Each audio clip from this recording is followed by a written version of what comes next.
वसंत उत्सव समाप्त हुआ। होली का पावन पर्व में आप सब को शुभकामनाएं। हमारी परंपरा में बहुत से पर्व हैं, लेकिन ये होली का पर्व बड़ा अनूठा है, सबसे विलक्षण है। ये अपने ढंग का है। सभी लोग हर्षोल्लास में होते हैं, बड़े उत्साहित होते हैं। और इलाहाबाद में एक दिन और अतिरिक्त एनर्जी खर्च करते हैं। और जगह कल समाप्त हो गया है, लेकिन आज इलाहाबाद के लिए फिर से लोग उत्साहित होते हैं और जो कुछ कमी रहती है उसको और पूर्ण करते हैं। ये मैं इसलिए इसको विलक्षण कहता हूँ कि ये पर्व, इसमें और भी बहुत सी कहानियाँ हैं, दंत कथाएं हैं, और उसके आधार पर इस पर इसकी मान्यता है। वो सब मैं उकेरना नहीं चाहता हूँ, लेकिन ये बहुत ही महत्व की बात है कि इस होली के दिन लोग अपने झगड़े लड़ाई को भूलकर आपस में गले मिलते हैं। मैं समझता हूँ ये बहुत बड़ी उपलब्धि है। आप लोग भी सुने होंगे, दुश्मन भी गले मिल जाते हैं। होली के दिन दुश्मन भी गले मिल जाते हैं, और लोग भी करते हैं तो दुश्मन भी गले मिल जाते हैं। बहुत सत्य को उन्होंने कहा है। आखिर हम लोग परिवार में रहते हैं, समाज में रहते हैं, क्या हम लोग दूध के धोए हैं? हम लोगों के अंदर न जाने कब कौन सी गलती हो जाती है, और इन्हीं सब के बीच रहते रहते धन को लेकर, पद को लेकर, और भी किसी बात को लेकर के आपस में कलह हो जाता है, राग द्वेष हो जाते हैं, कुछ तनाव हो जाता है। यदि उन्हीं बातों को फिर याद करते रहें तो जैसे घाव, भरते हुए घाव में जैसे तेजाब डाल देना है। जो गलतियां हो गई किसी से, किसी ने हमारा अपमान किया, किसी ने हमारा धन हरण किया, किसी ने हमको गाली दी, किसी ने और कुछ कहा, बहुत कुछ बातें हुई। यदि उन बातों को फिर याद करते हैं, लाभ किसका होगा? अपना कि जिनके बारे में सोच रहे हैं उनका?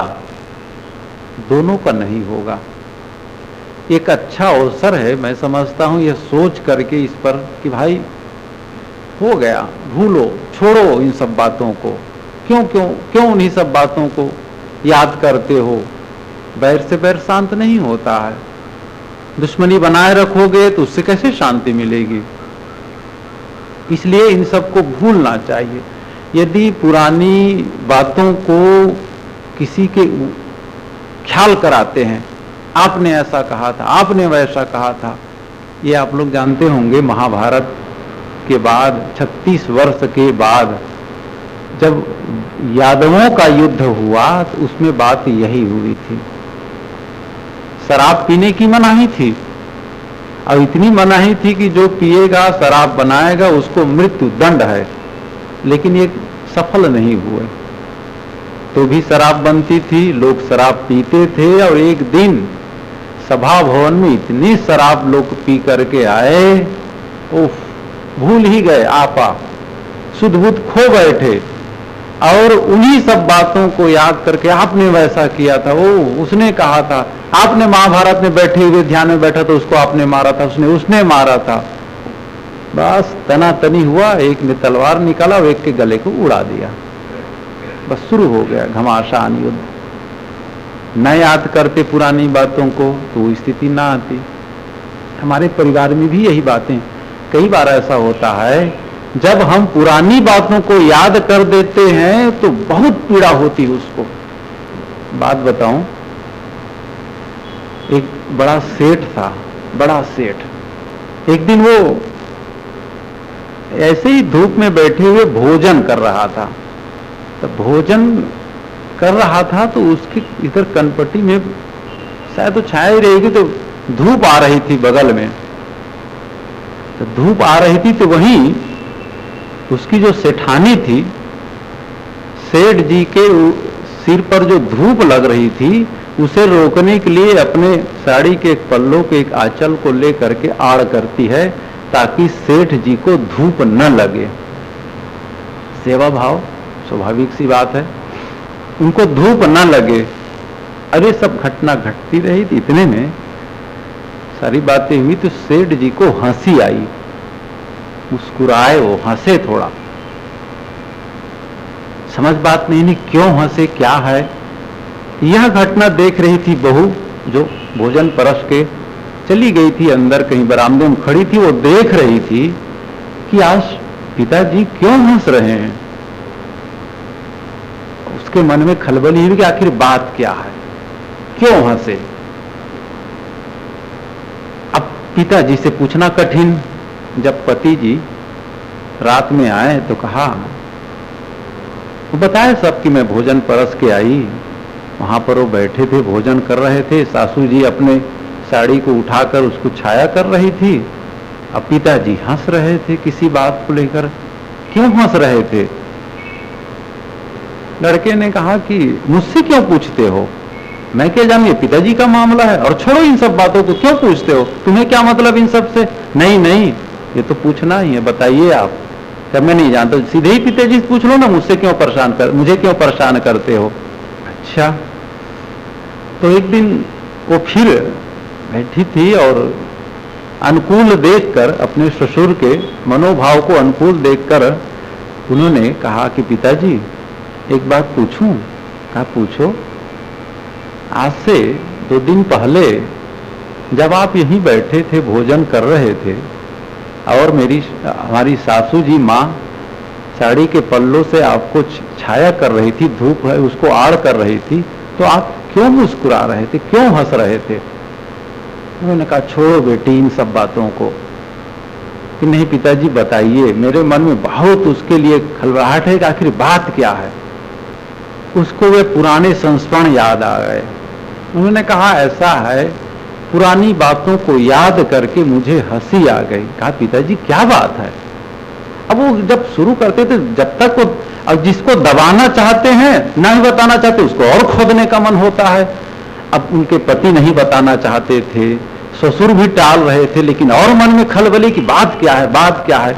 अब वो खोदते गई। तो उन्होंने कहा ऐसा है कि सब दिन एक समान नहीं होता है। मैं उस समय की बात मुझे याद आ गई। आज तो देख रहे हो इतना धन धान्य संपन्न है, सब कुछ भरा पूरा है, घर सब कुछ, लेकिन तब बहुत गरीबी थी आरंभ में। अब ये जानते हो, गरीबी का एक कारण, ये गरीबी कलह का कारण भी हो जाता है। तो आपस में हम दोनों में, पति और पत्नी में कलह रहा, ये सामान नहीं है, वो सामान नहीं, ये नहीं लाते, वो नहीं लाते। मैं 1000 प्रयास करके भी उनकी आवश्यकताओं की पूर्ति नहीं कर पाता था।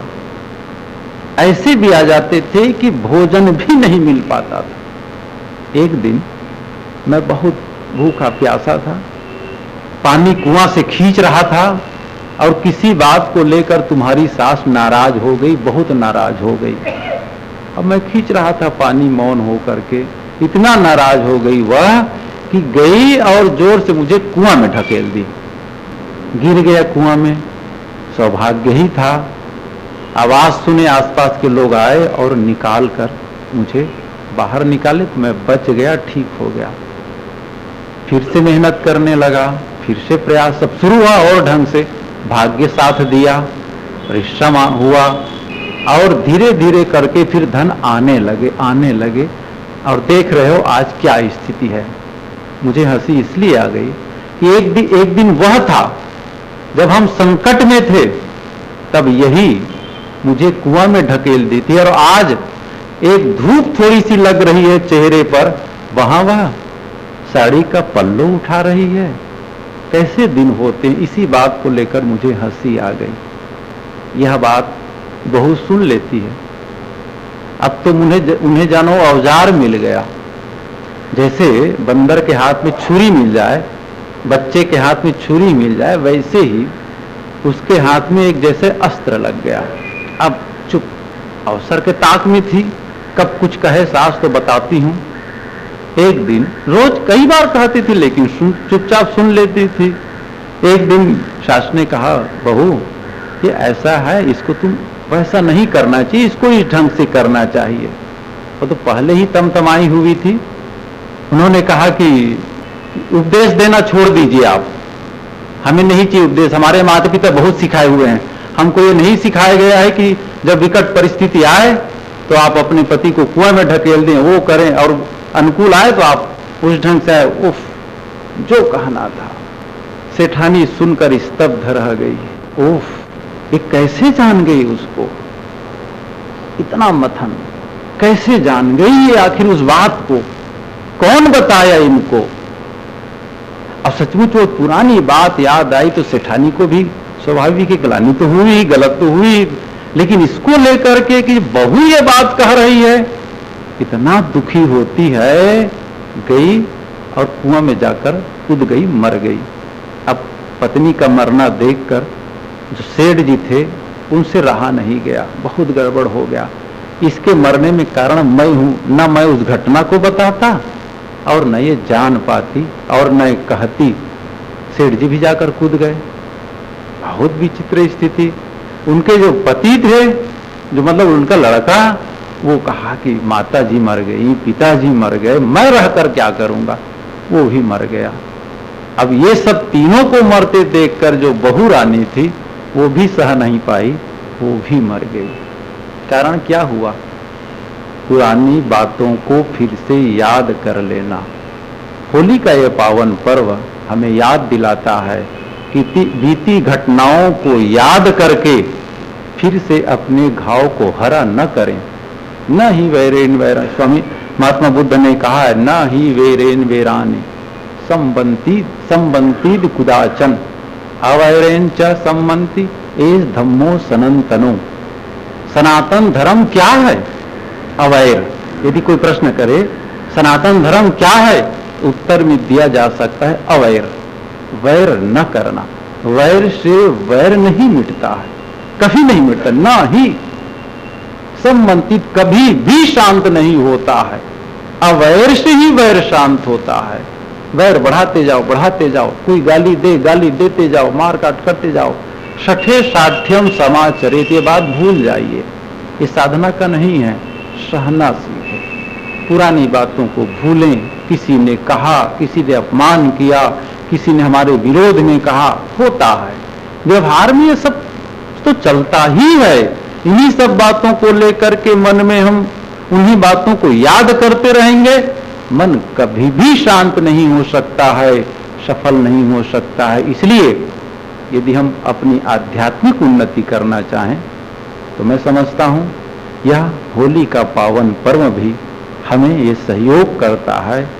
किसी ने हमको हमारे लिए गलत किया है तो क्षमा कर दो, हमसे गलती हो गई हो हम क्षमा मांग लें, ना प्रकट रूप में कहें तो भीतर भीतर क्षमा याचना मांग लें। जब उनकी याद आए, प्रसन्न, गलत किया है हमारे प्रति उनकी याद आए तो भी, साहब ने जो कहा है कि आपा तजे हरि भजे नक्शिक तजे विकार, सब जीवन से निर्वैर रहे, ये सब प्रयोग की बातें हैं। हम साखी पढ़ लेते हैं, वक्तव्य सुन लेते हैं, लेकिन सदगुरु कबीर ने जो बातें कही हैं इन सब का प्रयोग शुरू करें, एक ही प्रयोग करना शुरू कर दें, बहुत बड़ी बात हो जाएगी। सब जीवन से निर्वैर रहे, वैर रहे ही मत। किसी की बात याद आए, बहुत बड़ी गलती किसी से हो गई हमारे लिए, बहुत बड़ा उन्होंने अपराध किया है जो नहीं करना चाहिए वह उन्होंने किया है, उसकी भी याद आने पर, उसके भी ख्याल आने पर मन में वैर भाव ना हो, क्षमा भाव। हम अपने भीतर ऐसी शक्ति अर्जित करें, इतनी शक्ति का संवर्धन करें कि दूसरे की गलतियों को क्षमा कर सकें। ये बहुत बड़ी बात होगी, दूसरे की गलतियों को क्षमा करने की शक्ति बढ़ाएं। इस होली के पावन पर्व पर अपने से दूसरों से हुई गलती को भूलें और फिर से गलत न करने का संकल्प लें। मैं समझता हूँ इस बसंत उत्सव का, होली के पावन पर्व का मनाना हम लोगों का सार्थक हो जाएगा।